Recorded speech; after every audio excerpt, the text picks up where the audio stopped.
પાંચ જ્ઞાનેન્દ્રિય, પાંચ કર્મેન્દ્રિય, પાંચ પંચરાત્ર, 5 physical bodies, પૃથ્વી જળ તેજ વાયુ આકાશ, અને 4 અંતઃકરણ. આ 24 તત્વો. ઓકે. બીજું શું કીધું મહારાજે કે ભાઈ જ્યારે મોક્ષ મીન્સ વોટ ઇઝ મોક્ષ? કલ્યાણ ખરું, પણ શું થયું? એટલે એનું કારણ જે છે કે જ્યારે એન્ડ આવી જાય છે એનો કે તમે જાણો કે પ્રકૃતિ અને પ્રધાન પુરુષ એનો એન્ડ આવી જાય, that means your soul is liberated, and that's why you need to know the psyche. એ કલ્પનામાંથી નીકળવાનું. બીજું શું કીધું? મૂળ ભક્તિ છે ને એ ઘણી વખત બીવડાવા બી જાય, ઓલા બીવે નહીં, પડે નહીં કે પાછો, અને કેટલાયનું કલ્યાણ કરી શકે. હવે પડે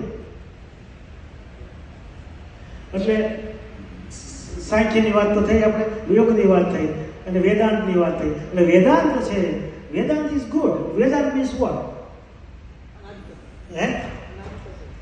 વેદ મીન્સ આપણે જે વેદા છે, વેદનો એન્ડ એટલે ઉપનિષદ. ઉપનિષદ છે એ સાદી ભાષામાં અને better way than the Vedas, because Vedas you can do the dual way.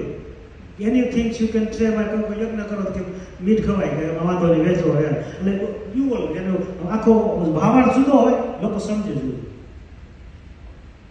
અને બીજું શું કીધું? 26માં કીધા, એટલે યોગમાં 26માં કીધા, 25માં જીવ ઈશ્વરને જુદા કીધા, અને 24 તત્વ જુદા, અને 26માં આ કીધા. એટલે કહેવાનું શું છે કે બધા જુદી જુદી રીતે ઓળખ્યા, પણ અંતે તો આ રીતે સમજવાનું છે. મહારાજે કીધું કે આ બધાનું સંગઠન કરવાનું ચારે અને પછી આગળ ભજન કરવું.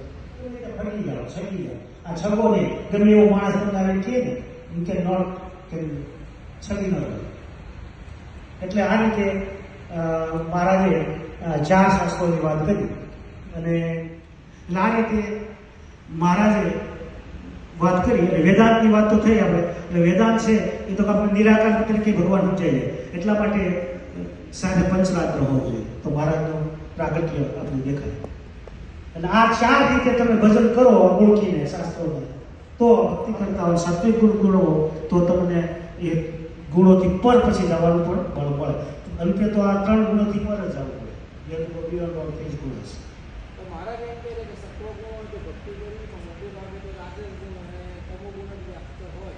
તો ન કરો.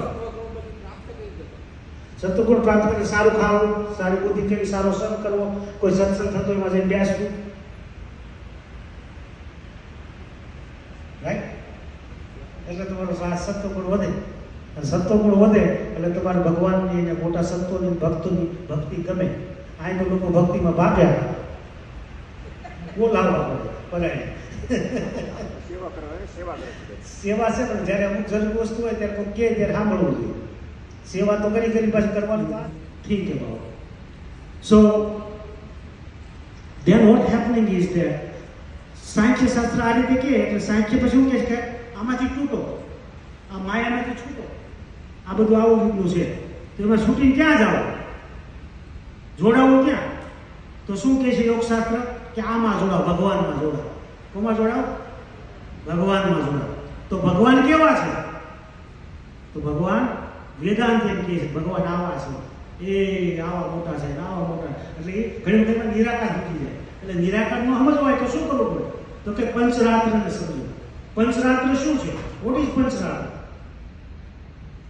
5 શાસ્ત્રસ, 5 ઋષિસ.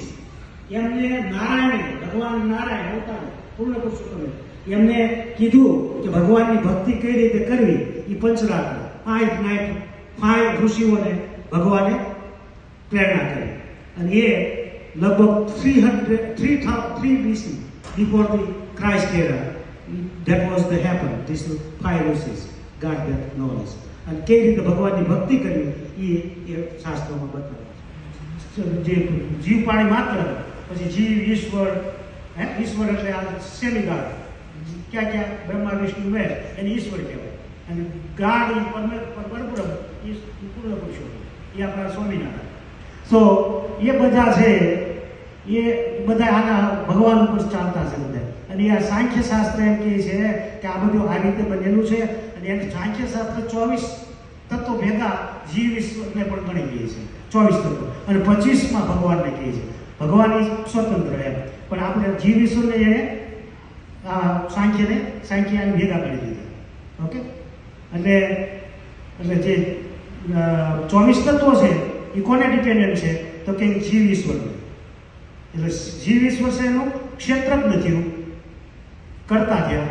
અને જે ક્ષેત્ર કોણ થયું? ફિલ્ડ કોણ થયું?